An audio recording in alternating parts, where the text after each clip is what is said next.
Hello, everybody. We are here at this SOBP symposium, talked about the translational advances in neurobiology of bipolar disorder. I am the chair, João Quevedo. I am from the University of Texas Health Science Center at Houston. And here are my financial disclosures. And so, as you know, bipolar disorder is a high prevalent disease in the US. Encompasses at least 30% of the adult population. Is a chronic disease with relapsing curves related to the increased mortality due to the high rates of medical comorbidities and suicide. And the majority of patients fail to fully recover between the episodes. And for that reason, we need the development of novel and better treatment strategies. As you can see here, the prevalence in the US adult population, as I mentioned before, is around 3%. And most, around 80% of these cases, are severe, what means that they are not easily managed with the therapeutical tools that we have so far. We do not see differences in the prevalence related to the sex, race. However, it's a disease that starts most of the time at the early adult life.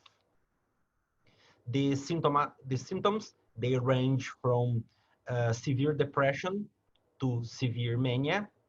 And these mood episodes, they alternate across the time, being the patients most of the times in depression. So today at our symposium, we will have four speakers.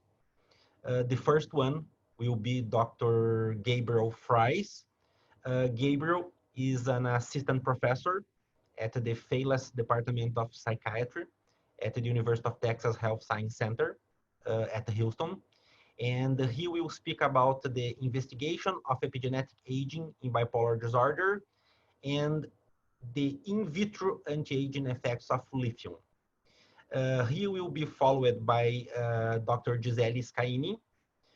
Dr. Giselli Scaini is an instructor at the Fales Department of Psychiatry and Behavioral Sciences, also at the University of Texas Health Science Center at Houston. Giselli, you will speak about mitochondrial dysfunction in bipolar disorder, pathways, mechanisms, and implications. As the third speaker, we will have Dr. Roger McIntyre. That is our senior researcher at this panel. Dr. McIntyre is professor of psychiatry and pharmacology at the University of Toronto, where he is head of the mood disorder psychopharmacology unit at the University Health Network, also in Toronto. He is also executive director of the Brain and Cognition Discovery Foundation in Toronto, and also director for the Depression and Bipolar Support Alliance, DBSA, from Chicago, Illinois, United States. Dr. McIntyre, we will speak about inflammation in psychiatry, mechanisms, and treatment opportunities. Our last but not least important speaker will be Dr. Samira Valvassori. Dr. Valvassori is an assistant professor at the University of Southern Santa Catarina in Brazil.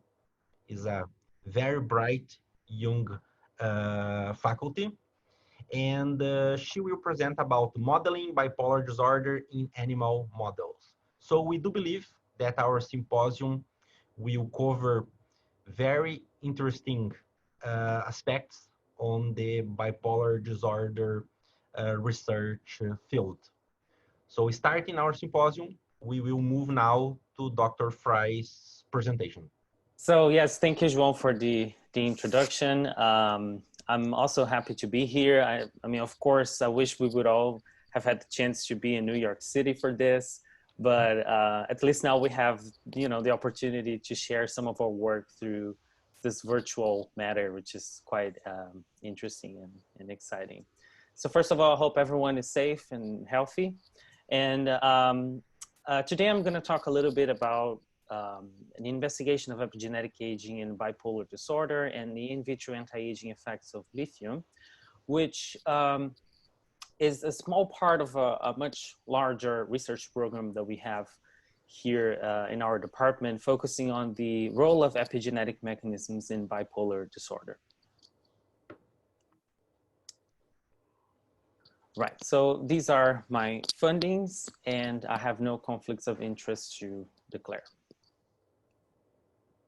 So I believe we all know this, but when we're talking about the mechanisms of bipolar disorder, we're talking about a very complex disorder that affects not only the brain, but also systemic tissues. Not surprisingly, studies trying to investigate the causes of disease have found very complex mechanisms that crosstalk with each other and may lead to very diverse and heterogeneous presentations, and involves, for example, several different mechanisms in our body. So for example, we've known for a couple of years that bipolar is associated with deficits in neuroplasticity, mitochondrial dysfunction, which Dr. Scaini will get into with more details later. We've published for many years of reduced levels of neurotrophins in patients, imbalance in oxidative stress markers, inflammation overall. And while this can all be studied individually and may act as targets for the development of new treatments, they may also all have a common origin, which is when we talk about the genetic determinants of bipolar disorder, genetics and epigenetics. One feature that has been discussed more and more in the field is accelerated aging or premature aging. So accelerated aging is commonly observed in chronic illnesses, increasing the rate of aging-related medical conditions and decreasing the lifespan in patients. So in bipolar disorder, there have been several reports of such indications, for instance, showing that some patients have aging-related brain alterations, presence of dementia-related alterations in postmortem brain tissues, markers of immunosenescence and cellular senescence increased in patients compared to controls, as well as oxidative stress imbalances, in addition to many other neurocognitive and independent sort of clinical reports of aging in this population. So in a recent review from our group, we have identified and discussed some environmental triggers that can contribute to this accelerated aging. And among them, we can discuss the effects of chronic stress in leading to that accelerated aging. And I mean, we all know that chronic stress plays a key and critical role in bipolar disorder. Also, recurrent mood episodes and hospitalizations may contribute to premature aging, as well as dysfunctional lifestyle and habits, substance use and abuse, and so on. So all of these environmental triggers can, to some extent, impact biological systems in our organisms that can modulate and contribute to the aging process itself. So that includes, among others, telomere length, shortening, which I'll talk a little bit more in a little bit, immune system, oxidative stress that I mentioned before, mitochondrial dysfunction, and also genetic and epigenetic drivers of such accelerated aging. And for this presentation, we'll focus on two of those, which are the telomere length shortening and the effects of epigenetics, more specifically DNA methylation. So telomeres are the structures located at the ends of our chromosomes, and they are essential in protecting and maintaining the ends of our DNAs during each replication cycle. And so over time, the telomeres are shortened by these repetitive cycles of DNA replication, being shorter at older ages. So because of this time-dependent shortening, telomere length has been, for many years now, used and employed as a marker of aging, not only in humans, but in many species as well. So typically at older ages, you would expect the organism to have shorter telomere lengths. So not surprising, based on what I just discussed with you from a clinical standpoint, many studies have tried to investigate telomere length in samples from patients with bipolar disorder to try to understand if that's one way by which those patients could be seeing all of those aging-related phenotypes. And in fact, as shown in these recent meta-analysis from 2018, overall, even though we do see some heterogeneity there, patients with bipolar disorder tend to have shorter telomere length compared to controls. So shifting gears a little bit to talk about this second biological clock that I want to focus here, we have DNA methylation. And when we're talking about DNA methylation, 9 out of 10 times we're talking about the chemical covalent modification of a cytosine residue in our DNA by the addition of a methyl group, so a CH3 there. This normally leads to the formation of a modified nucleotide called 5-methylcytosine, which in most of the cases, that depends on the location in the gene, will lead to some sort of gene silencing. So traditionally, DNA methylation happening in cytosines, more specifically in promoters, will lead to repression of gene expression. This enzymatic reaction is catalyzed by enzymes called DNMTs, or DNA methyltransferases, which are now starting to be studied in the context of bipolar disorder and also other psychiatric disorders as well. So many studies have investigated epigenetic alterations in bipolar disorder. Specifically, DNA methylation is the most widely studied. In postmortem brain tissue specifically, there are reports or several reports of DNA methylation alteration in bipolar disorder. So there really is enough evidence to suggest this mechanism to be relevant to some of the features of bipolar disorder, and we're just now trying to understand what those are. And so recently, one of the things that we saw based on other studies was that DNA methylation can also act as a biological clock. And so a study from a couple of years ago was able to show that genome-wide DNA methylation levels, when combined, they can be used to predict what we call a DNA methylation age or epigenetic age, which predicts someone's chronological age in a very powerful way. So for example, this is a correlation from a study of ours from a couple of years ago in which we used this strategy to predict DNA methylation age in blood from patients with bipolar disorder and controls. And we can see here that the correlation with chronological age is very strong, meaning that they are very good predictors of someone's age. Now, when we compare this predicted epigenetic age with someone's chronological age, we can estimate whether this epigenetic aging in that individual is accelerated or is delayed, right? So if you have an older epigenetic age compared to your chronological age, you would have a positive accelerated index, whereas if you have a younger epigenetic age compared to chronological age, you would expect to have a negative accelerated index. And so this is what we've done a couple of years ago. This is what we did in patients with bipolar, in blood specifically. And we compared controls, bipolar patients, and their siblings. And while we did not really see a significant difference when taking the entire sample into account, we did see a significance there comparing older patients to older controls, in which older patients showed epigenetic aging acceleration compared to older controls.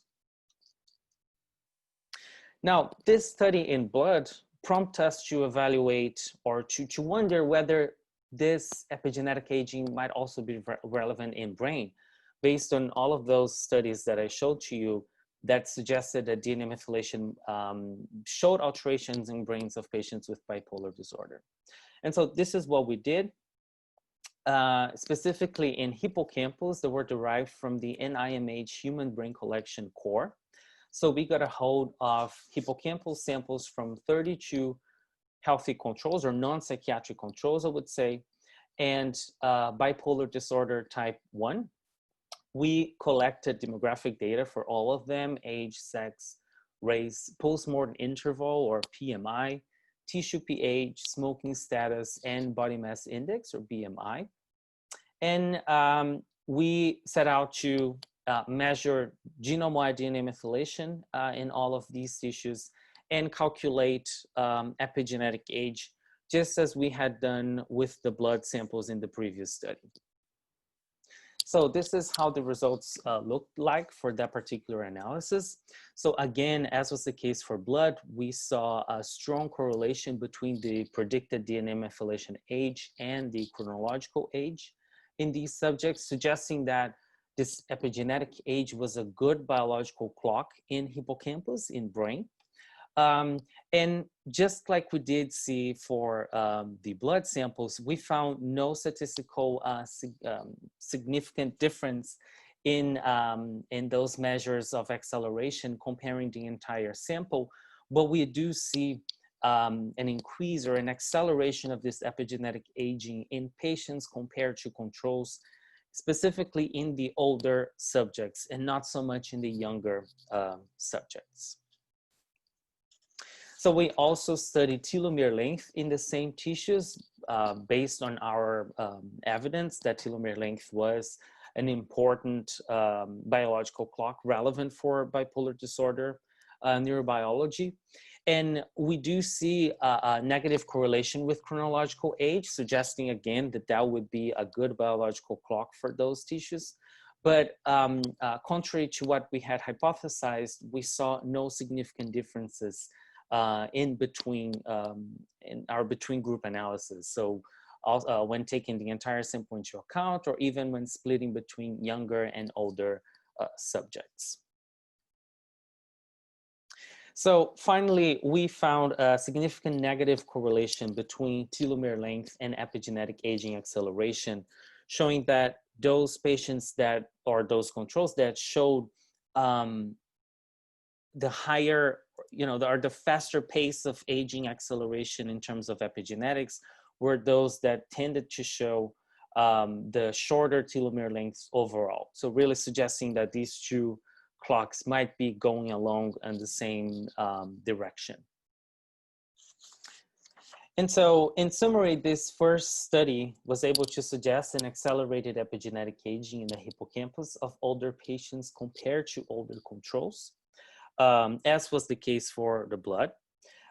This finding sort of parallels several reports of accelerated age-related cognitive decline in bipolar patients, including memory, attention, processing speed, executive function, and other domains.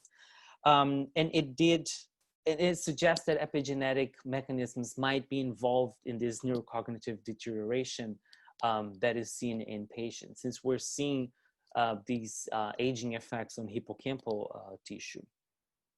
This idea of accelerated aging based on epigenetics in bipolar goes along really well with the theory of bipolar disorder as a neuroprogressive disorder that's been out there for many years now. And our results also suggest an important role for a chronic exposure to lifetime stress on epigenetic aging, given that the most clear and significant effects of the epigenetic aging acceleration are detected in older subjects and not so much in younger subjects, as we saw in the previous slides. And finally, as I just described, we also see there some evidence of a crosstalk between epigenetic aging acceleration and telomere length. So really suggesting that maybe they feed forward one another and they might act together to determine this accelerated aging phenotype in bipolar disorder. Now, in parallel to these group comparisons, the potential anti-aging effects of known mood stabilizers that are used for the treatment of bipolar disorder have also begun to be explored, right? So for example, lithium which is one of the most commonly used mood stabilizers used for the treatment of bipolar patients, has been shown to have some anti-aging effects as well by many previous studies. In vivo, in particular, there are these two very, very recent studies that came out this year showing that they can possibly prevent the shortening of telomere length, so which is seen here. So in this study, they showed that patients that were on lithium tended to have longer telomere length compared to those patients that were not on lithium, so kind of suggesting a protective role for lithium on telomere length, and also for epigenetic aging. So this was the first one that just came out showing that overall patients that are under mood stabilizers do not really show an epigenetic aging acceleration as we have shown in our studies, also suggesting that maybe the use of those mood stabilizers may act as a protective mechanism against these premature epigenetic aging that might occur in patients otherwise. And so we wanted to simultaneously study the effects of lithium on telomere length and on epigenetic aging in a well-controlled model. And so we did that by studying an in vitro model of lymphoblastoid cell lines, or LCLs. And for that, we used samples from 14 controls and 14 patients with bipolar disorder that were matched by all demographics here. LCLs were generated by transforming lymphocytes, primary lymphocytes, with Epstein-Barr virus. And we treated those cells for 7 days with lithium as a way to mimic a chronic exposure of patients to lithium. And this has been a model to study the effects of lithium employed by many others in the past.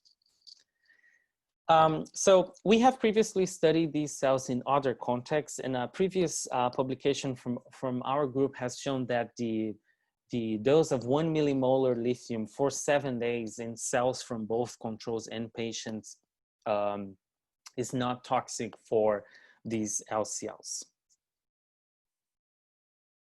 And so after the 7 days of treatment, we extracted DNA from both the vehicle-treated cells and the lithium-treated cells, and we measured both biological clocks. So we measured telomere length and we measured epigenetic aging. As expected, this is the results for the telomere length. We found a negative significant correlation between telomere length and chronological age of those cells, showing that it was acting as a good biological clock in our model. And we also compared those in between groups and also between vehicle and lithium-treated cells. So at baseline for the vehicle-treated cells, we see that cells from patients showed a shorter telomere length compared to the cells from controls, which was in accordance to our previous studies and to the meta-analysis recently published. And we also found that specifically in the cells from patients, lithium was able to increase the telomere length in that sample after the 7 days of treatment. Now, we did not see an effect of lithium changing telomere length in the cells from controls. Going to the epigenetic aging in the same cells, contrary to our hypothesis, we did not see a correlation between chronological age and the predicted DNA methylation age in those cells. This was already an indication that the DNA methylation age or epigenetic age may not be a good biological clock for our cell model. But even so, we still compared groups for the epigenetic aging acceleration. And while we did see a trend that's similar to what we have been seeing both in the postmortem brain and blood studies, with patients having an acceleration compared to controls, this difference was not statistically significant. And on top of that, we did not see any difference induced by lithium in the epigenetic aging acceleration index, either in cells from patients or in cells from controls. So the fact that lithium was able to have an effect on telomere length specifically in cells from patients and not in controls, points to the possibility of a genetic determined or a genetic dependent effect of lithium, in a way that maybe lithium will not act as a neuroprotective a molecule similarly in all cells or in all phenotypes. Maybe it only shows a protective effect in cells that are already showing some sort of dysfunction at baseline. We're proposing this to be the case for aging mechanisms based on our results, but this may also apply for other mechanisms as well, right? It may apply for all sort of cell signaling pathways of interest, and we know of so many that are dysfunctional in patients with bipolar disorder. And to support this hypothesis, we have also published a couple of years ago a study that the effects of lithium on genes related to the apoptosis signaling pathway was only observed in cells from patients and not cells in control. So it kind of supports our idea that the effects of lithium may be more relevant for cells of patients or a diseased phenotype, if you will, and not so much in other cells, for example, from a control. So overall, our results for the second part suggest that lithium, or confirm that lithium can have an anti-aging property, since we showed that it can increase telomere length in cells from patients with bipolar disorder and not in controls. As I just discussed, this points or indicates a possible genetically dependent effect of lithium on telomere length. We did see a pattern of epigenetic aging consistent with acceleration in the cells from patients compared to controls, although that was not statistically significant. And we also found no anti-aging effect of lithium at the DNA methylation level. And this can have two different interpretations, in my opinion. One is that lithium may just not have an effect on epigenetic aging, like our results show. This may be the case. But secondly, and the most likely possibility here, is that when we transform primary cells into an immortalized cell line, we change DNA methylation. And so we might be changing so much the DNA methylation patterns of those cell lines that they're losing the ability for DNA methylation to predict their chronological age, which was shown by the lack of correlation between predicted DNA methylation age and chronological age. And so we believe that maybe the effect of lithium on DNA methylation may not be ideally tested in an immortalized cell line like we did, and we still may need to test this hypothesis in other cell models and in other conditions as well. And so overall, our preliminary results all point to epigenetic mechanisms, both in blood and brain, underlying accelerated aging in patients with bipolar disorder, maybe cross-talking with mechanisms involved in telomere length maintenance. Our in vitro study also supported the hypothesis of an anti-aging property of lithium, which is quite interesting, considering that we're very convinced that aging mechanisms may be important for the pathophysiology of bipolar. And as I mentioned before, all of these studies sort of point to future perspectives that should explore the effects of lithium in other cell models, possibly replicating our findings in larger sample sizes, and most importantly, in patients divided by their clinical responsiveness to lithium, which we know now for many years and through different studies that that's a very important phenotype, and some patients might respond differently to lithium than others. And so with that, I would like to thank you for your attention. I would like to thank for all of my mentors and colleagues and collaborators here at the department, so at the Translational Psychiatry program in our university, for the Center of Excellence in Mood Disorders, our collaborators at the School of Biomedical Informatics here in our university, and also Dr. Ryan and all of the investigators from the NIMH Human Brain Collection Core who very kindly donated these postmortem brain tissues for our study, and of course the funding sources. So with that, I would like to leave here my contact information. Feel free to contact if you have any questions, or if you have some ideas. And I hope that we have the chance to discuss these results in person very soon. So thank you all. So thank you, Gabriel. Great presentation, very nice data, points to very important directions in our field. So we will have opportunity to online questions later. And now I would like to move to our second speaker. So please, Dr. Scaini. First of all, I want to thank you, Dr. Quevedo and SLBP for organizing this symposium and giving me the opportunity to talk the research that my group is working on.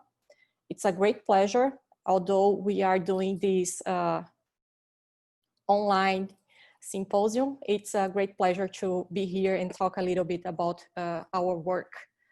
So today I will talk a little bit about mitochondria and the role played by mitochondrial dysfunction on the pathophysiology of bipolar disorder. And I hope as I go along with the presentation, you will be able to understand how important and relevant this organelle is for our cells and how changes in this organelle can be linked to a wide range of processes associated with bipolar.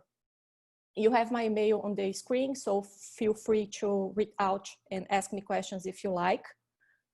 I don't have any financial disclosure. And before I start talking about mitochondrial dysfunction and bipolar disorder, I want to talk a little bit about this organelle to tell you guys why this organelle is so important and how is the function of this organelle. So as we know, the mitochondria is the powerhouse of the cell. This is because this organelle is responsible to produce the energy that our cells need to grow, divide, and function. So basically what this organelle does is this organelle converts the air we breathe and food we eat into energy that will be used as a fuel to maintain all cellular systems functionally correctly. So essentially how this works, we have metabolites that came from fat acid oxidation, glycolysis, and amino acids catabolism that are transported to the mitochondria, where they are oxidized. They will further generate electrons. These electrons will be mainly by the Krebs cycle. These electrons will be carried by the NAD8 and the FAD8 to the electron transport chain. As these electrons pass from one complex to another, we have pumps. We have protons that are pumped from the matrix to the intermembrane space. During this process, there is a proton motive force that is generated. And this force is able to produce ATP by the ATP synthase. So think about just this function, about just the ATP production. We already can imagine how vast can be the implication of its impairment. Let's think about the brain, for example. The brain, it's highly dependent on mitochondria because it has a low capacity to store energy, and also because this organelle needs a lot of energy to sustain the neuronal activity. At least 20% of our body energy is consumed by the brain. So if the brain cells do not have enough energy to work, we're gonna have loss of the dendritic arborization and synapses, which will lead to a neuronal impairment and can, over time, generate some neuroanatomical changes and cognitive declines. But as we know,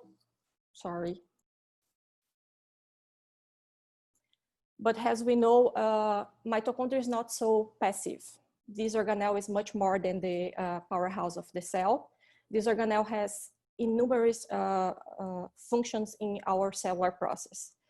This organelle is important to control some transcriptional regulation, to epigenetics, as Gabriel just told us. It's also important for the mitochondrial dynamics and quality control, some intermitochondrial communication, some neurosystem process, and also regulating inflammation by releasing some molecules that can activate the inflammatory process, or regulating some key signaling such as reactive oxygen species or calcium that are important for some signaling pathways. This organelle also plays a role in the cell death and survival decision, and is also important in the stem cell differentiation and reprogramming. So what that means? That means that the mitochondrial function can impact multiple levels of function from organelle to organism. So starting just in the oxidative phosphorylation alterations, or some alterations in the signaling redox or cell death and senescence, these will implicate in alterations in the physiological functions.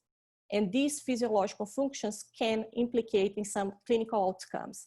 For example, cognitive decline, increase of mortality, function limitation, premature aging, and also psychiatric symptoms.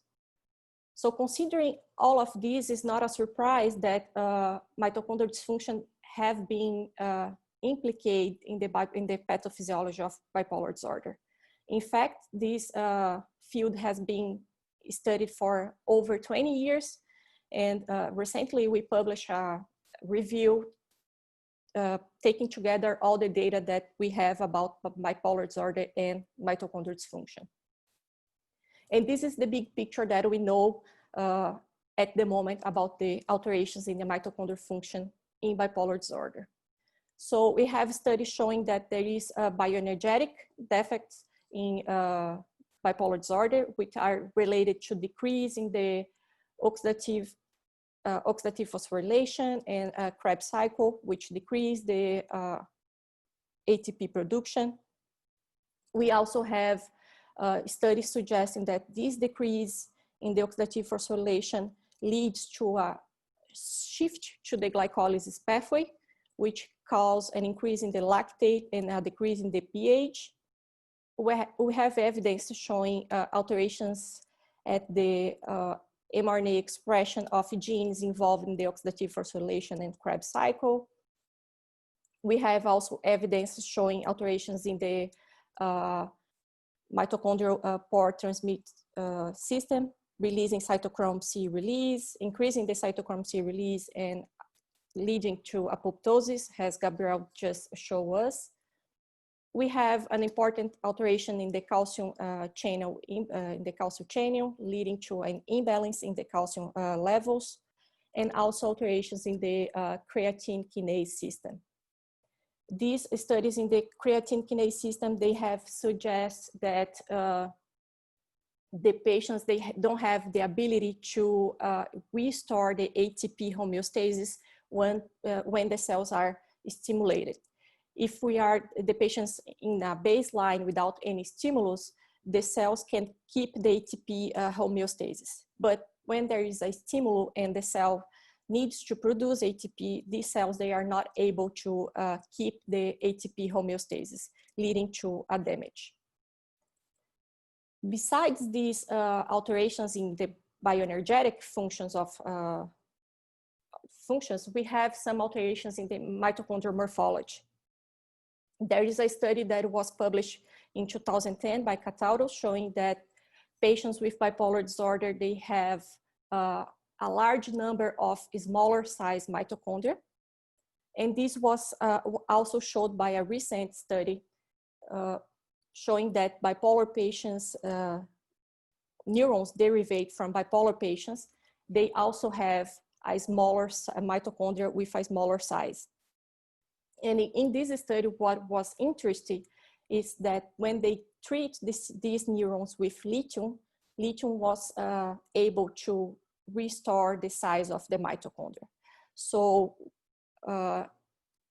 what this means is that there is something happening in the mitochondrial function that is changing the morphology of this network, showing that there is more mitochondria, but in a smaller size.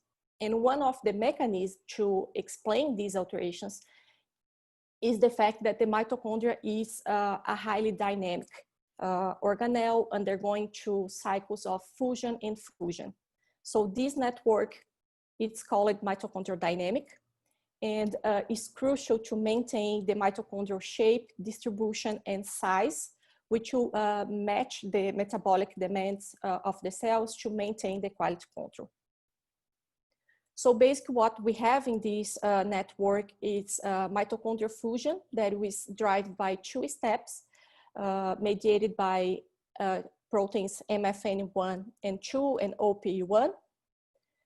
This will lead to a large mitochondria that is highly functional, leading to an increase in the bioenergetic efficiency and mitochondrial and ATP production, and also cell viability. In the other hand, we have the fission process. This process is characterized by the division of one mitochondria in two daughter mitochondria, which is mainly mediated by two proteins, the DRP1 and FIS1.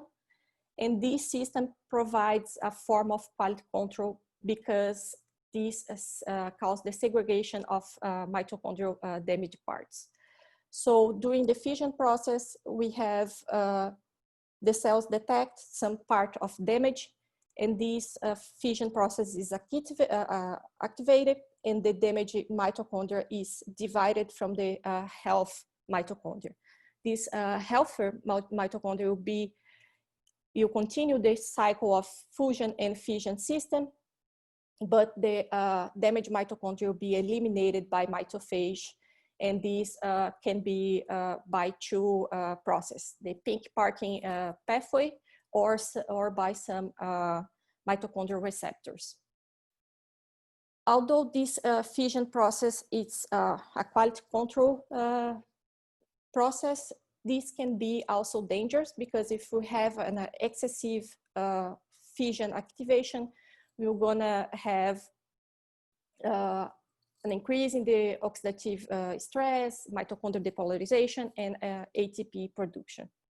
So what is important here is that we need a balance between these two processes. We need to keep a balance between the fusion and fission to keep a healthy mitochondrial pool, to keep all the cells functioning properly. And based on this, our study was to evaluate if bipolar patients have alterations in this mitochondrial quality control network.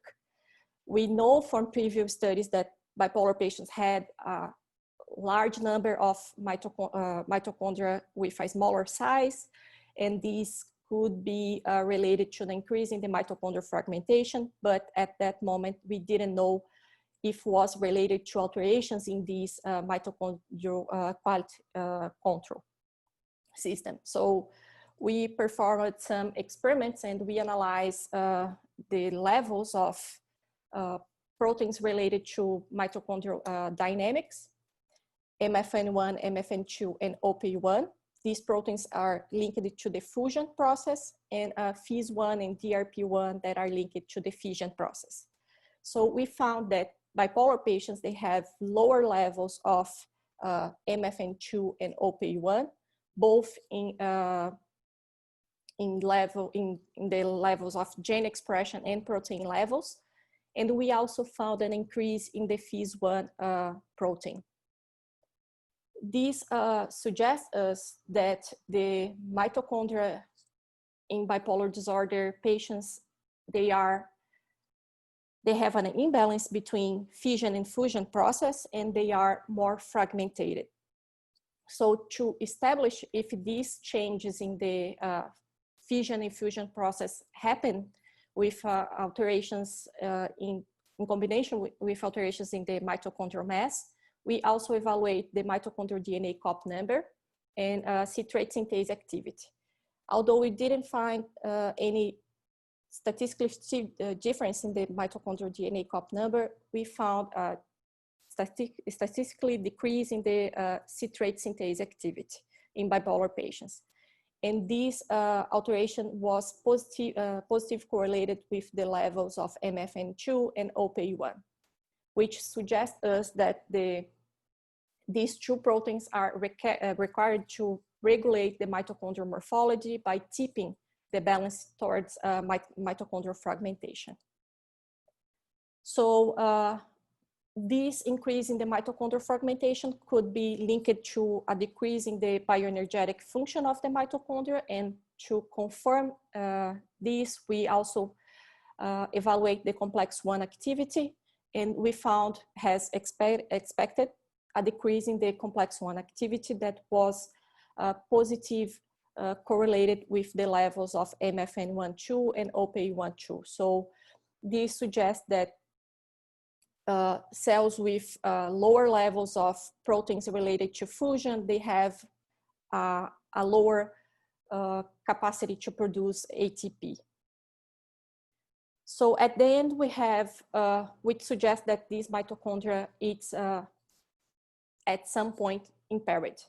So at the end, what we have in bipolar patients is an increase in the mitochondrial fragmentation, and part of these mitochondria, they are damaged. And the step for these damaged mitochondria to follow could be mitophage by eliminating these damaged mitochondria, or apoptosis, eliminating the whole cell. And to evaluate these two pathways, we also check the levels of some proteins related to mitophage, which was Becklin, BNIP, and PINK1, Parkin, P62, and LC3. These, we evaluate the mRNA expression of these proteins. These proteins are related both to the PINK Parkin pathway or to the mRNA mitochondrial receptor activation. So we found that bipolar patients, they have lower levels of Parkin, P62, and LC3, both on mRNA expression and protein levels. We also found in our samples an increase in the cytochrome C release and an increase on the caspase 3 and 9 activity, showing that the mitophage is decreasing these patients, and the apoptosis activation, it's increased. We also found a negative correlation between the caspase 3 and MFN2 and OPA1 that are fusion proteins, and P62 and LC3. So this suggests us that the increase in the apoptosis can be related to a decrease in the mitochondrial fusion and mitophage. So considering that both mitophage and apoptosis, they can lead to an activation in the inflammation by the activation of NLP3 inflammasome, we also check the NLP3 inflammasome activation in our samples. And as expected, because this is already shown in the literature, bipolar patients, they have an increase in the gene expression of NLP3, SAC, and procaspase 1, followed by an increase in the IL-1 beta and IL-18 levels. But more interesting was that we found a negative correlation between these proteins with some mitophage-related proteins. So patients with lower levels of Parkin and P62 and LC3, they have higher levels of inflammation, which are linked to the NLRP3 activation. And considering that there is substantial evidence support the crosstalk between the periphery with the brain. It's not surprising that the periphery it's used to maintain proper energy from homeostasis in the brain. So if the brain needs energy, it's some studies showing that the periphery will kind of shut down to keep energy only for the brain functional. So because of this, we also want to check if these alterations that we found in the periphery could be have a direct effect on the brain. And for that, we explore some possible correlations between these proteins with psychiatric and clinical data. And we found that mitochondrial dynamic proteins are negative correlated with the severity of manic and depressive symptoms. So patients with higher levels of higher score levels of in the Young scale and MADRS, they have lower levels of MFM2, P62, and LC3. And we found the same similar results when we evaluate the number of manic episodes and depressive episodes. Patients with higher number of manic and depressive episodes, they have lower levels of these mitophage and dynamic related proteins. And regarding to the functional impairment, we also found a negative correlation between these. So individuals with worse functional status, they have lower levels of these proteins. So in summary, what we found was that BD patients, bipolar patients, they present an impairment in the mitochondrial quality control network, which correlates with the severity of symptoms and functional status. And our next steps is replicate and validate these findings in a large sample, and also evaluate if these alterations in the mitochondrial quality control, they take place both in the central and peripheral compartments. And we also want to identify the downstream consequences of the impaired mitochondrial quality control network on cognition and brain changes. So just to end my presentation, we know that mitochondrial dysfunction, it's important to the bipolar disorder pathogenesis, but we still have the question that it's bipolar disorder the cause or the consequence of its mitochondrial dysfunction, the cause or the consequence of bipolar disorder. And perhaps we will always have this question, and we will always be speculating as the most important initiating event. What we have hypothesized is that a loss in the mitochondrial dynamics and function, these will lead to abnormal cell metabolism, increase in the ROS production, changes in the calcium homeostasis, oxidative stress, cell death, inflammation, and epigenetic alterations. And this will lead to a vicious cycle of damage that over time will amplify the mitochondrial dysfunction and cellular damage. So this can exacerbate the disease process and can be related to the progression of bipolar disorder, the functional outcomes, and also to the therapeutic implications.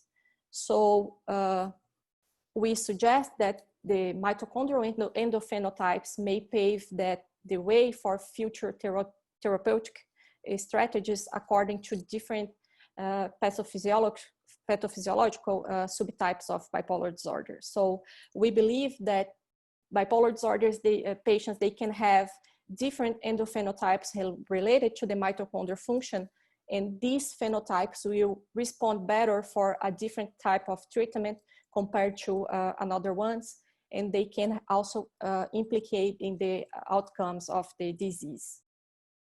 So I want to finish my presentation thanking my mentors, my colleagues from the lab that helped me with this work and also the funding that is making this work happening. Thank you. Thank you, Dr. Scaini. It was a great presentation. A lot of nice information compiled about the mitochondrial function on bipolar disorder. So thank you so much. So now we will move our symposium, and the next speaker will be Dr. McIntyre.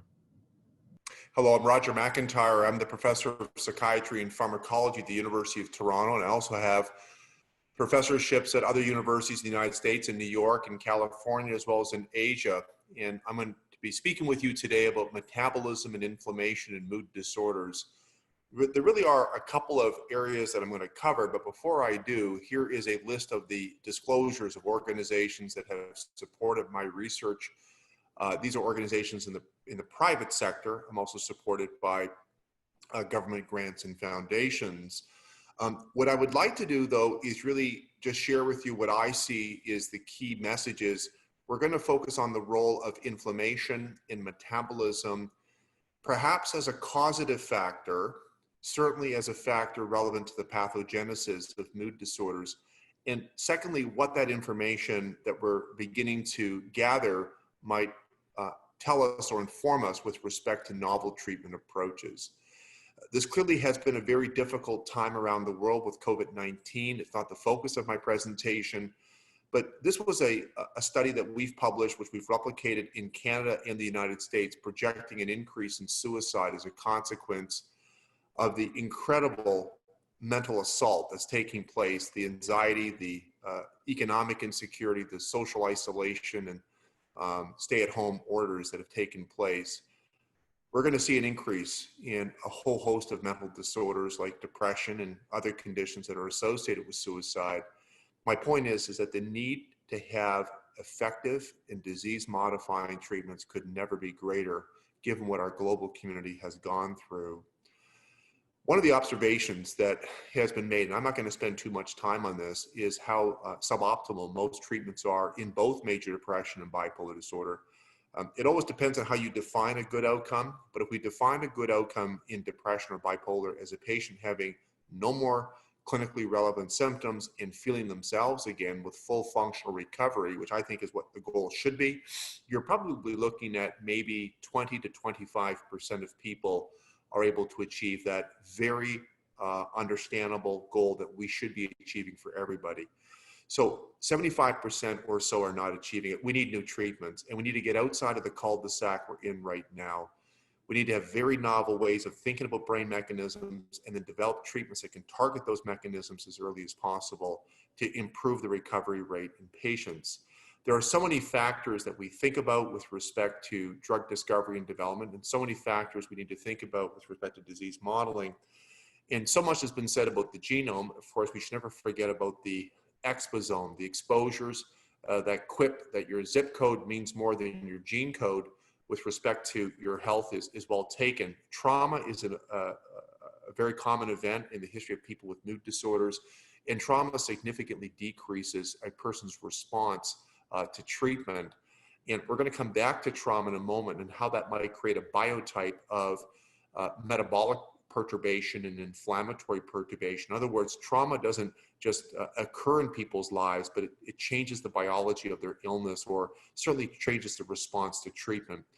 This is really an ignominious slide, or at least the statistic is ignominious. It's really unacceptable that mortality is going up in bipolar disorder. This is an outrage, and this needs to actually change. So I think the days are over. We don't need 6 and 7 more SSRIs. We need to have novel treatments, and treatments that can target key aspects of quality of life, function, and well-being, so-called PROs, that patient-reported outcomes that are meaningful. And we need better treatments for suicide that overlaps with better treatments for depression, but maybe something different. The RDoC framework that's been articulated by NIH is one framework, not the only framework. I'm not here to promote the RDoC. I'm just here to provide a framework for thinking. And I think we now are in a position that we can think transdiagnostically. I've had an interest in cognitive systems broadly, And I've had a particular interest in the positive valence systems, the PVS, as it relates to anticipating and experiencing pleasure. All of the different dimensions, including circadian and arousal systems and negative valence and social processes, are all relevant in psychiatry. But for us, we strategically targeted general cognitive symptoms and positive valence systems. I feel strongly that this is, in fact, really the most important mediator of quality of life and functional outcome in our patients. Why do I think that? Because the evidence supports it. STAR-D, many studies now report out that not all symptoms of depression or mood disorders are created equal. In depression and bipolar disorder, there's no question that cognitive impairment, general cognitive systems, as well as disturbance in the anticipation and the experience of pleasure, manifesting as fatigue and interest lost, are really the critical determinants of the PRO, the patient-reported outcome, and the quality of life. There's been a number of studies, replicated, robust. It's a consistent finding in bipolar and in major depression that general cognitive symptoms are a much more powerful predictor of function than is the total depressive symptom severity. So my message is as follows. We need to find out which symptoms and systems mediate the patient-reported outcome. Then we need to figure out what, and then we need to figure out what is the biology that is really responsible for this. And my thesis is that this is driven by inflammation and metabolism.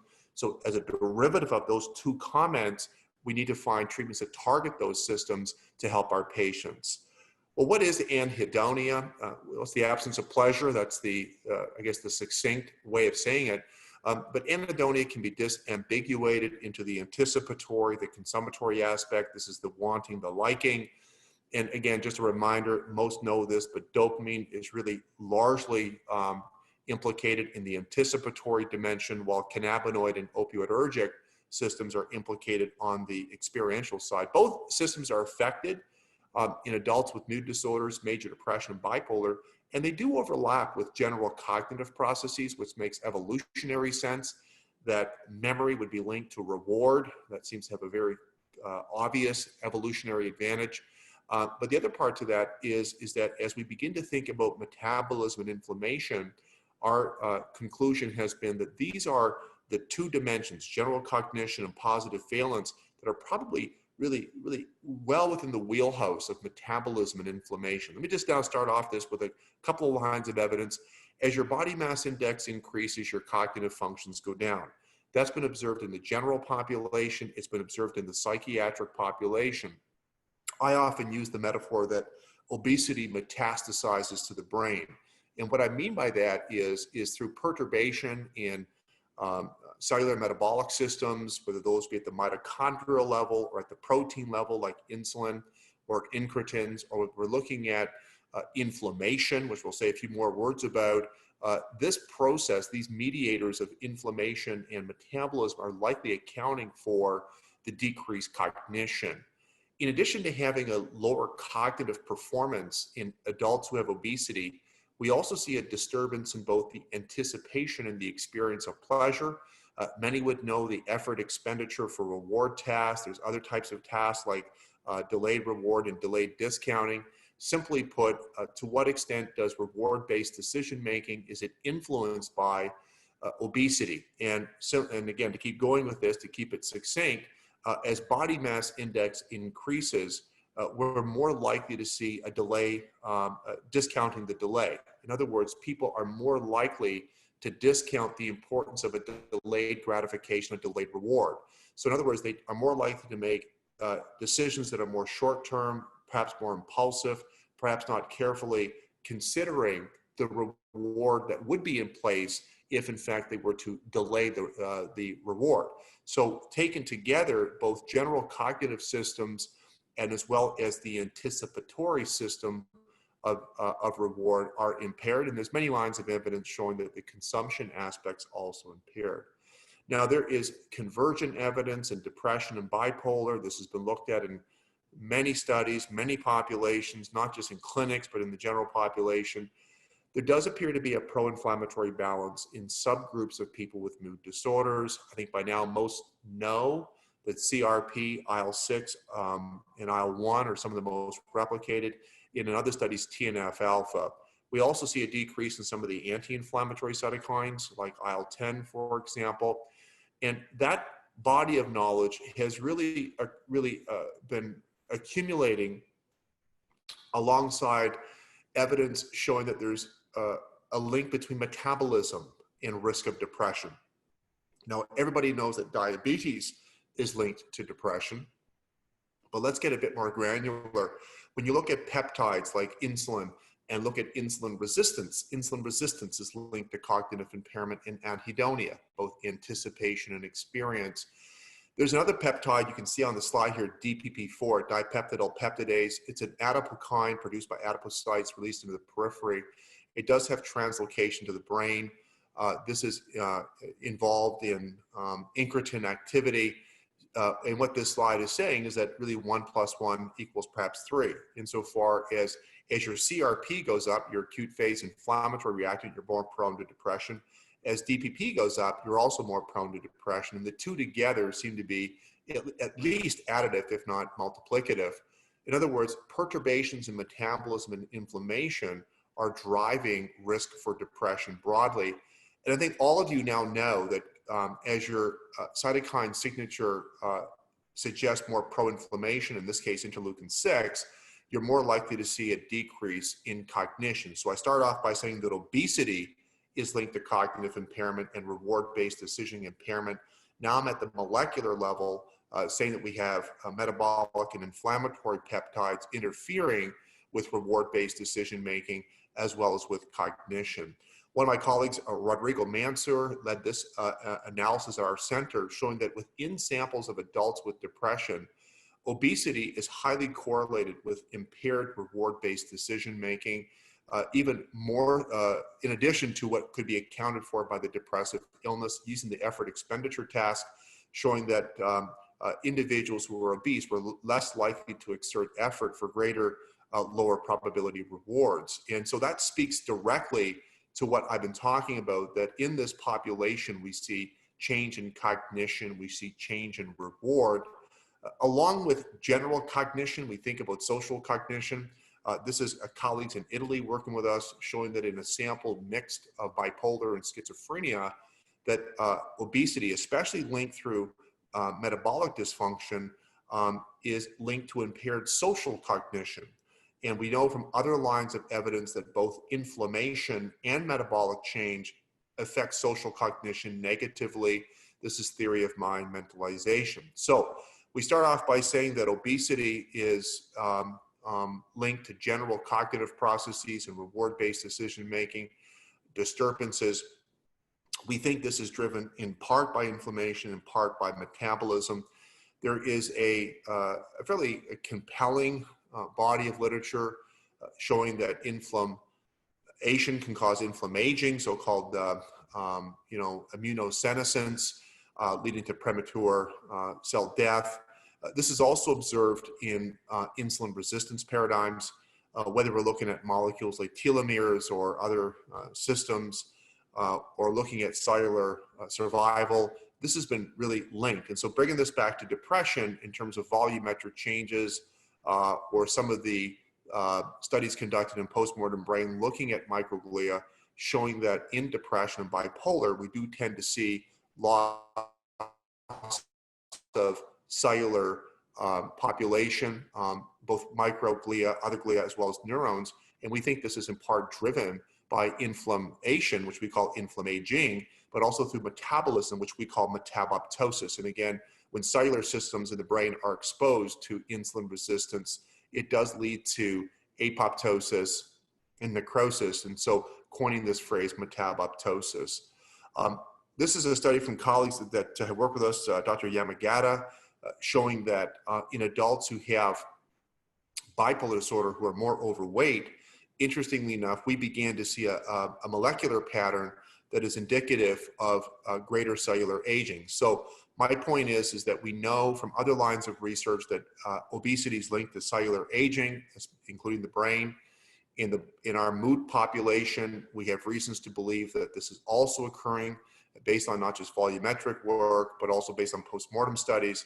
And now I'm saying that in part, this is driven by immune dysregulation, as well as inflammation, as well as metabolism. And this was an artificial intelligence machine learning methodology that looked at MRI scans comparing overweight, obese to healthy control, or normal weights, in two groups of people, healthy controls and people with first episode psychosis, showing that indeed obesity does age the brain in people without mental illness by about 2 years in this study. Psychosis, which could be mania, schizophrenia, this in fact can also age the brain on itself. And then we have both of them, that is, you have a psychiatric illness and obesity, you get additional brain aging. So where are we going with this? My thesis is that we think that inflammation and metabolism is mediating disease processes. Is it cause, or is it epiphenomenon? Is it both? We're still, this is still a question. But we do know is that it's linked to general cognitive processes, positive valence system disturbances, and we also know that it's linked very much to alterations occurring at circuit level, which I'm not showing. This is the cellular level, and also right down to the molecular level. Just a reminder that insulin is in the brain for neurodifferentiation and protection. It's also involved in neuroplasticity, critical to long-term potentiation. It's also a neuromodulator, so insulin behaves as a monoamine oxidase inhibitor in the human brain. And in states of brain insulin resistance, we begin to see more anhedonia and cognitive impairment. And we think this is in part because of perturbation in this case, dopamine or catecholaminergic signaling driven by insulin.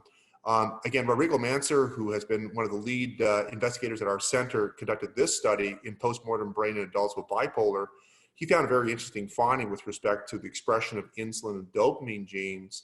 What he found was in this set of brain samples that we had, that there were variants in gene transcription for the insulin receptor, as well as the dopamine transporter, and then thirdly, the vesicular monoaminergic transporter. So in other words, genes implicated in insulin signaling, and dopamine release were abnormal, especially in people who are obese.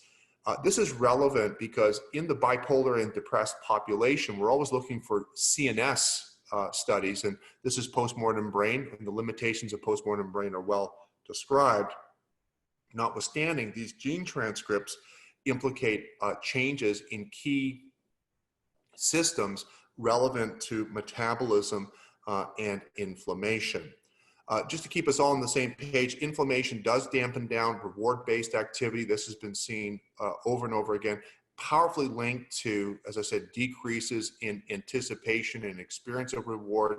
And we've conjectured that that's what's accounting for, in part, the link between trauma and anhedonia, or trauma and cognitive impairment. We've shown previously in depression and bipolar illness that trauma is linked to obesity and cardiovascular disease in this population, probably in part because of social determinants like poverty and access to healthcare, but also we think it's activating the immune system as well as disrupting the metabolic system, setting the stage for these later chronic non-communicable diseases.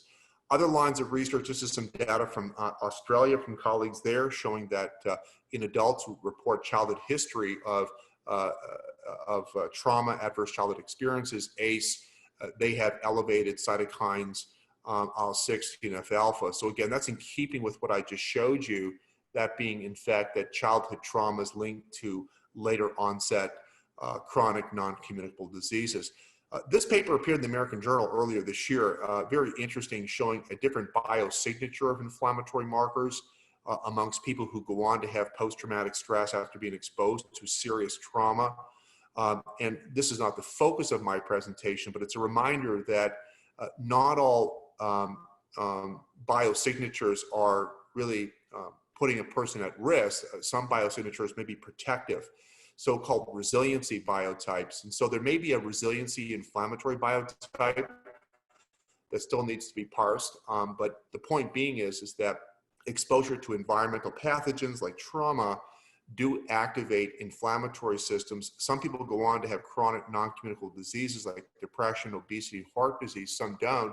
And this paper really aligns or is in accordance with I think a well-characterized hypothesis that there are resiliency factors at play here, and that's something obviously we need to know more about.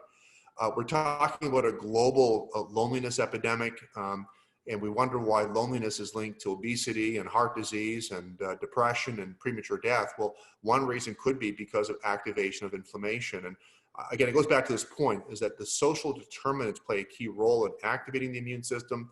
It also has raised questions whether activated immune systems in people with depression or bipolar is entirely driven by environmental exposure.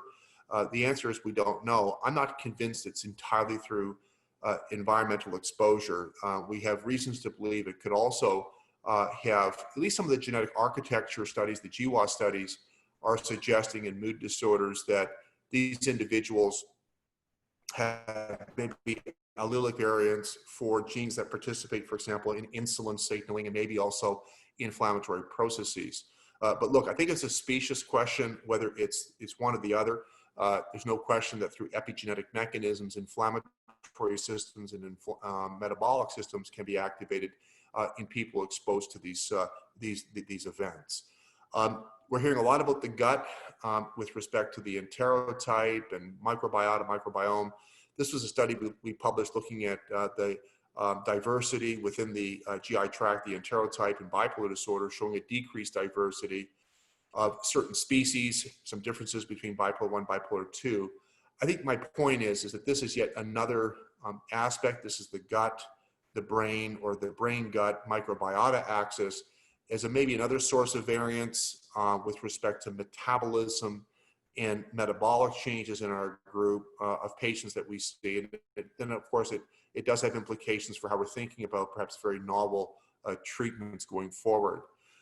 Earlier, I talked about how obesity decreases cognition. Well, so does diabetes. This was a meta-analysis from our group showing that type 2 diabetics exhibit significant reductions in performance on cognitive tests as measured by the digit symbol substitution test, the DSST. So I want people to think about obesity as a brain hazard, think about diabetes as a brain hazard, think about mood disorders as a brain hazard. And specifically what we're talking about is decreased cognition and decreased reward. And this is an economy that's driven by brain capital. This COVID-19 situation has only underscored how important it is to have brain capital.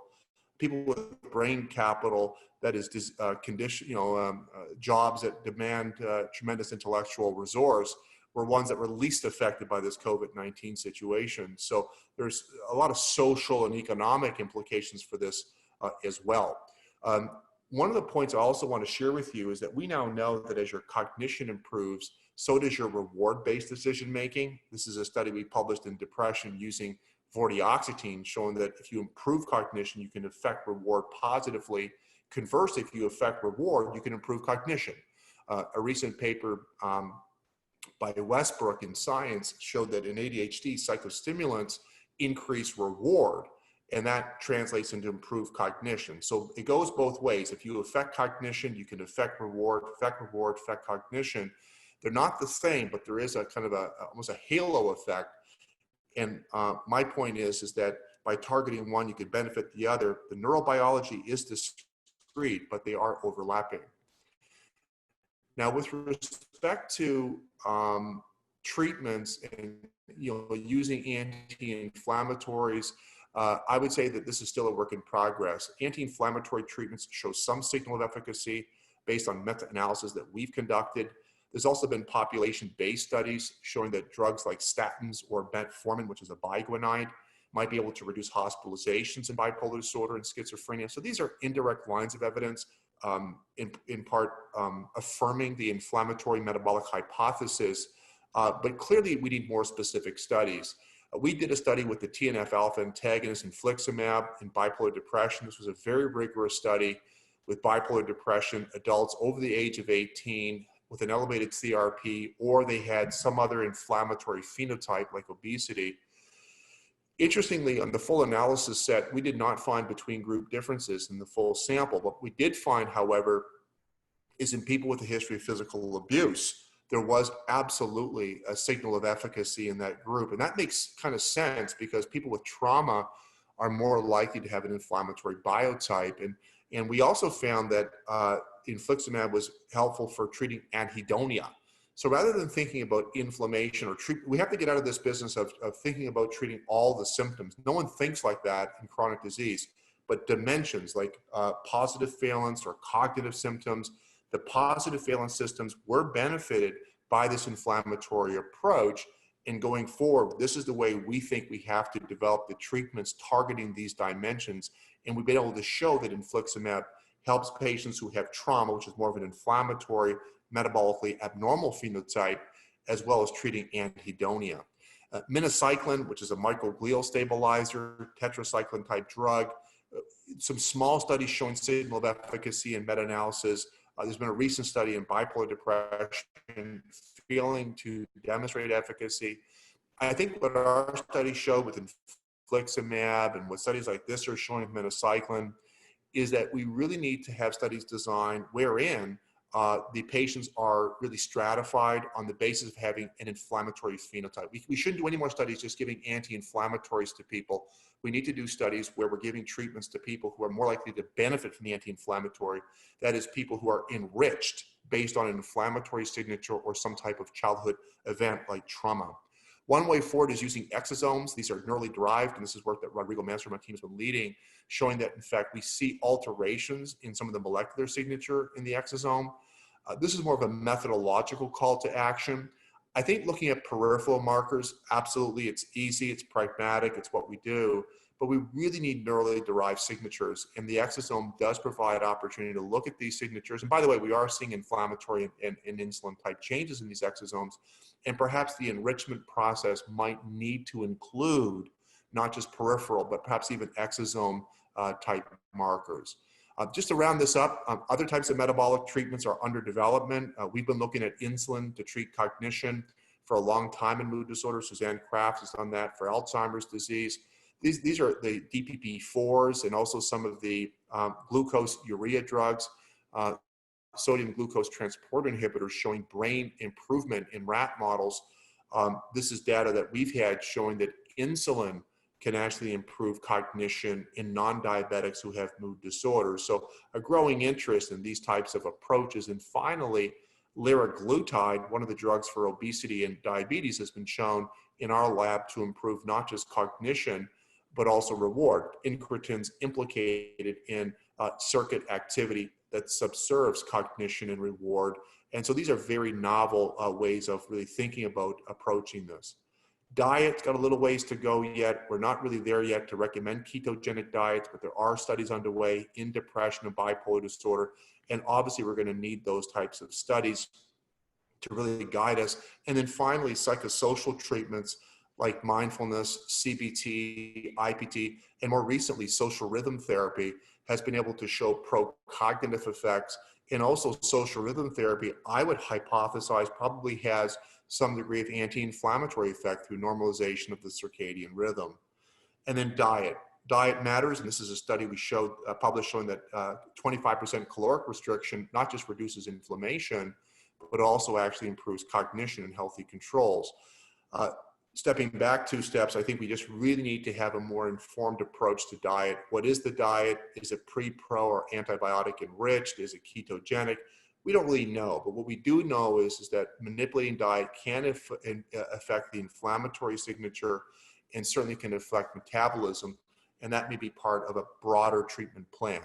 But in the short, what my message is that metabolism and inflammation are relevant at least to the pathophysiology, if not the etiology of mood disorders, but more specifically general cognition and reward valence. And we think that this information will provide the basis for new drug discovery and development. And I think we especially need to enrich the samples, yes, with peripheral, but preferably central markers along with historical events like childhood trauma. With that, I'm going to stop there. I want to thank you all for your attention, and I bid you all a very good day. So thank you, Dr. McIntyre. Your presentation was great. So this point of view regarding the role of inflammation on bipolar disorder is definitely still a hot topic in the field. So now we will move to our last but not least important presenter, Dr. Samira Valvassori from Brazil. So please, Samira. First, I like to say thank you to SUBP and João Quevedo for the opportunity to speak a little about the results from my research group. So my name is Samira. I work at the University of Southern Santa Catarina, Brazil, where I work in a laboratory of translational psychiatry. So I work with clinical studies and preclinical studies, but my main tool to study bipolar disorder is animal models. So for that reason, the title of my presentation is Modeling Bipolar Disorder in Animal Models. Here's my email if you have any question. So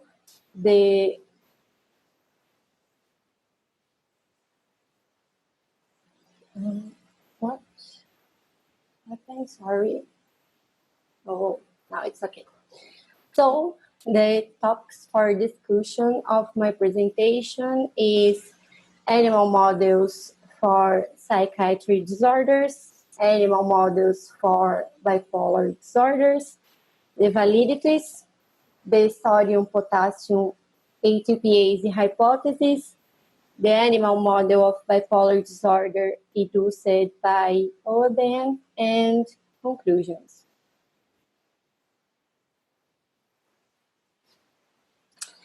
So, animal models are essential for studying the biological basis and testing new substances. There is no precise etiology and physiopathology for psychiatric disorders, and an interview with the patients provides the diagnosis. It makes the development of animal models a challenge. On the other hand, animal models are even more important in psychiatry because they allow us to test the hypotheses related to the etiology and physiopathology that are unknown. The development of animal models of bipolar disorder is particularly complicated by its clinical course, which involves mania, depression, mixed states, and euthymia. However, there are some rules to create an animal model. And to be valid an animal model of any psychiatric disorder, it must address three validities. The first one is constructive validity. That is the ability of the model mimic some aspects of the etiology or physiopathology of the disorder. Face validity, which is the ability of the model mimic symptoms of the disorder. And the predictive validity, which is the ability of the model to mimic the treatment of the disorder. In other words, the classic drugs used to treat the disease have to reverse or prevent the symptoms induced in the model.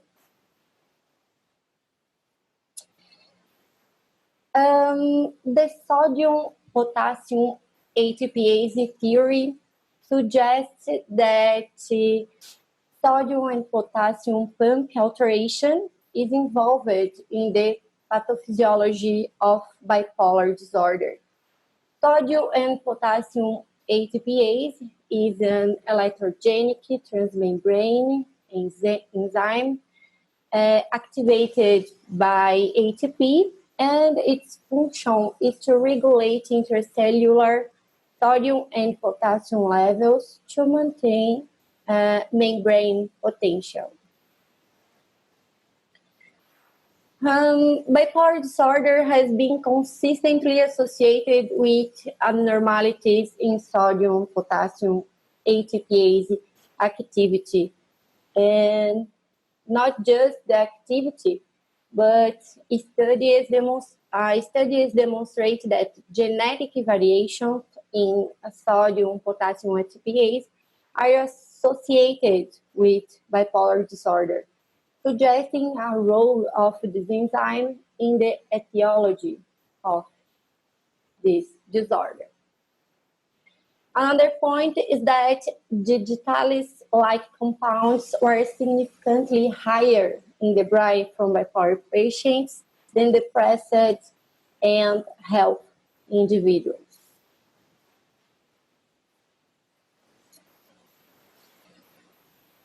From this theory, the animal model of OABN was created. OABN is a digitalis-like compound that inhibits sodium and potassium ATPase. OABN induces manic-like behaviors in rodents, and it has been suggested as a relevant animal model of mania. OABN is administered in the ventricle. Therefore, for its administration, a surgery is necessary. So, animals were anesthetized, and in a stereotactic, it was placed into lateral brain ventricle, a cannula, and 14 days following this surgery, the OABN or artificial cerebrospinal fluid is injected in the animals. This graph represents locomotor activity of the animals 7 days after a single ICV injection of OABN. We can observe that OABN increased locomotor activity of the animals when compared with the control group, increasing in locomotor activity reflect hyperactivity, and hyperactivity is considered a manic-like behavior, and this hyperactivity is reversed by lithium and valproate. So we have the constructive validity because OABN inhibits sodium and potassium ATPase, mimicking the alteration in this enzyme observed in bipolar patients. We have face validity because OABN induced manic-like behaviors, so mimicking the symptoms of bipolar disorder. And we have predictive validity because lithium and valproate reversed the manic-like behaviors induced by OABN. Therefore, an attractive theory to explain the manic episodes would be the decrease in sodium potassium ATPase activity, leading to neuronal hyperexcitation, inducing bipolar manic symptoms. However, a decrease in sodium and potassium ATPase was observed during depressive episodes, and a lot of studies show that. However, There are not studies explain in more detail the role of the inhibition of this enzyme in depression, in bipolar depression. And the hypothesis for the role of the sodium and potassium ATPase in depressive episode is that lasting inhibition of sodium potassium ATPase, which increases cellular stability, could decrease the control of neuronal repolarization, decreasing the neuronal recovery speed, in turn decreasing the synaptic efficiency, leading to depressive episodes. Well, we already know that Oben induced manic-like behavior, induced manic-like behavior, and that this behavior remains for 7 days after a single Oben injection. But what happens if we wait any longer? At some point after the administration of Obaina, will depressive behavior appear?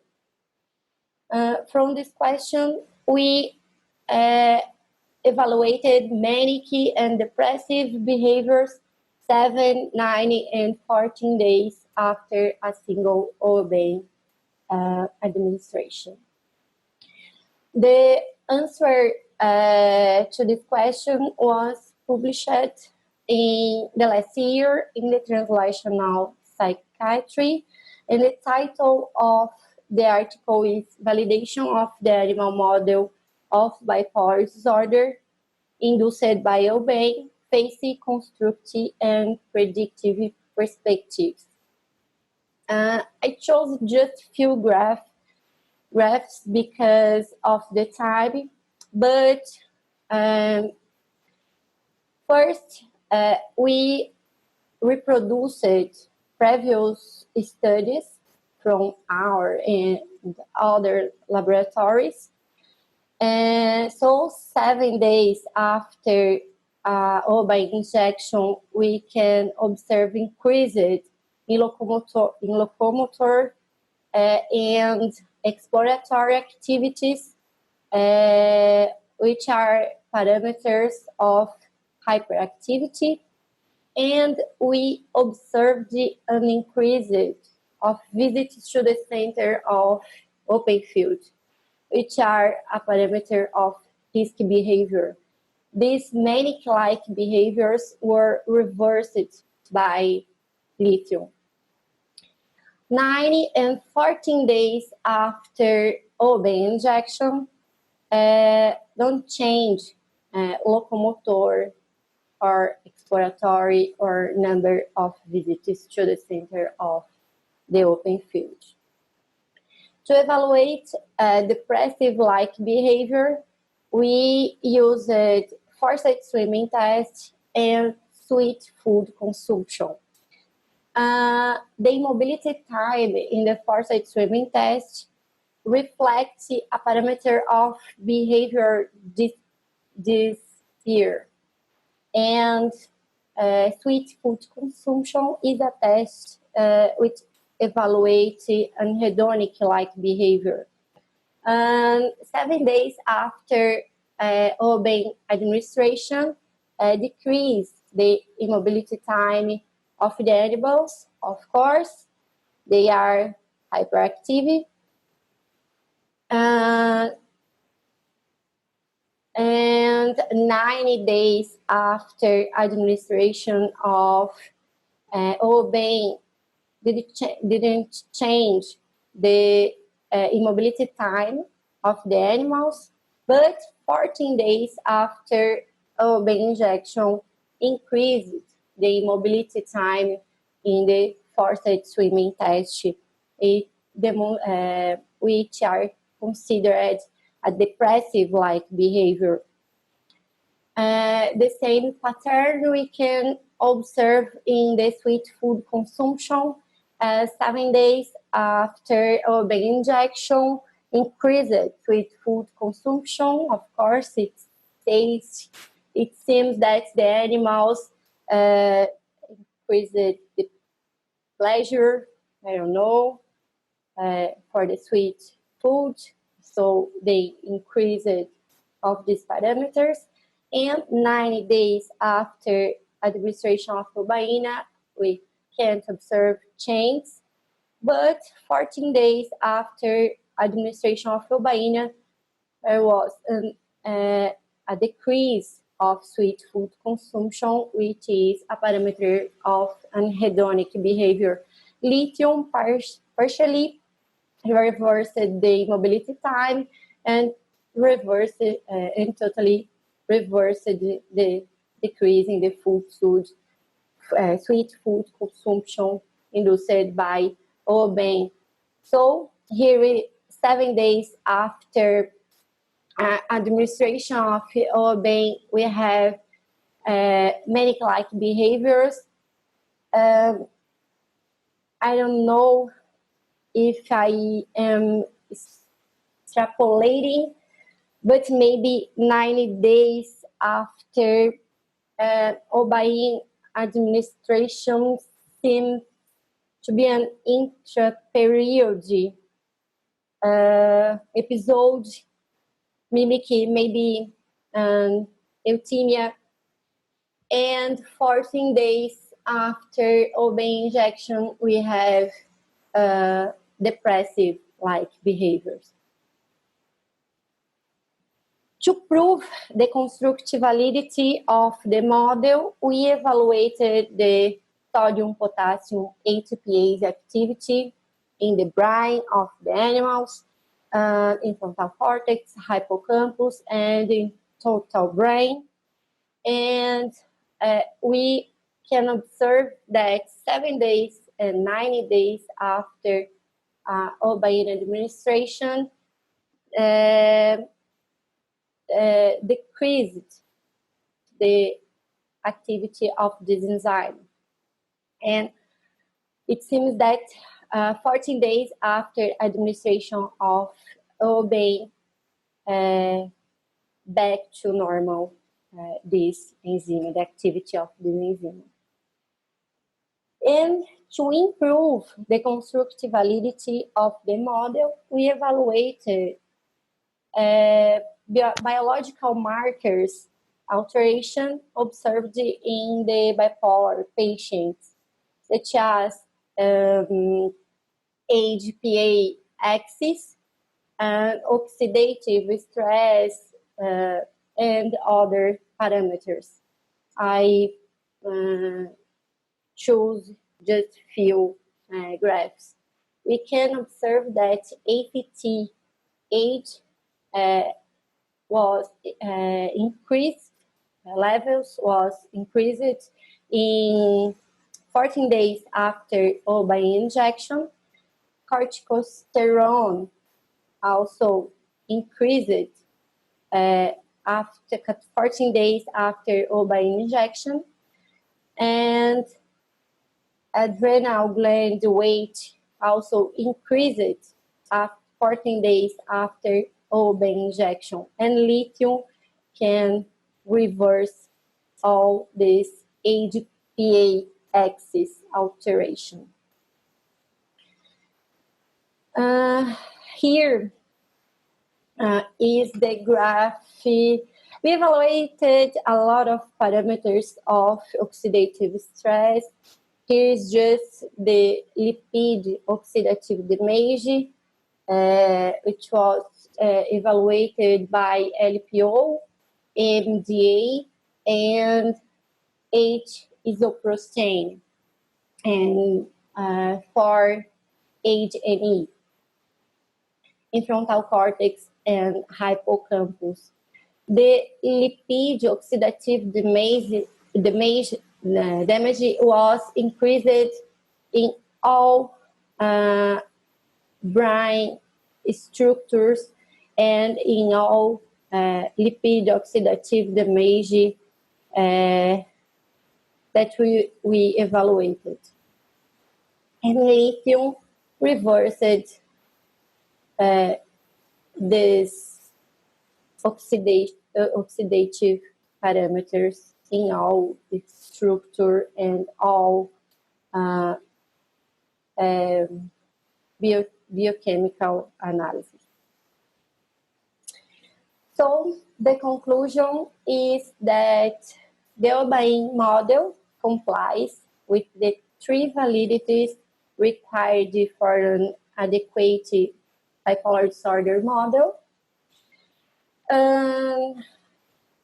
Studies reported a close interaction between HPA axis and oxidative stress in bipolar disorder patients.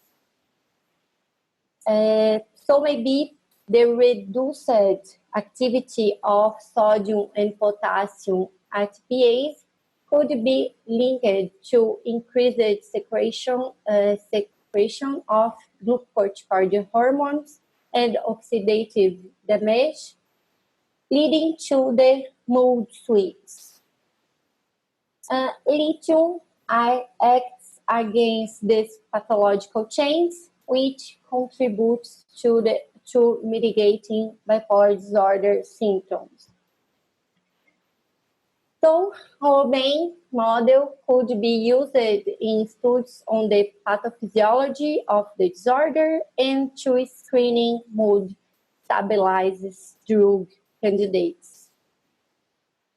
I want to say thank you to my group, João Quevedo, Roger Varela, Gustavo Dal Ponte, Fernanda Gava, Samira Menegas, Joane, José Henrique Cararo, Jefté Pepper Nascimento, a Beatriz, a Helena, o Jorge, a Thaís, a Letícia, a Amanda, o Luiz Quadros e a Bruna Souza Vargas. So, to say thank you to CAPES, FAPESC, CNPq, and UNESCO, which are our funding sources. And is that. Thank you, Dr. Valvassori. It was a great presentation. I did forget how good are these results. I am again very excited about them, and I think that we should further explore them. So I would like to thank you, all the speakers. It was a great symposium, and we will have some assigned time to answer questions online as well. So thank you a lot. Bye-bye.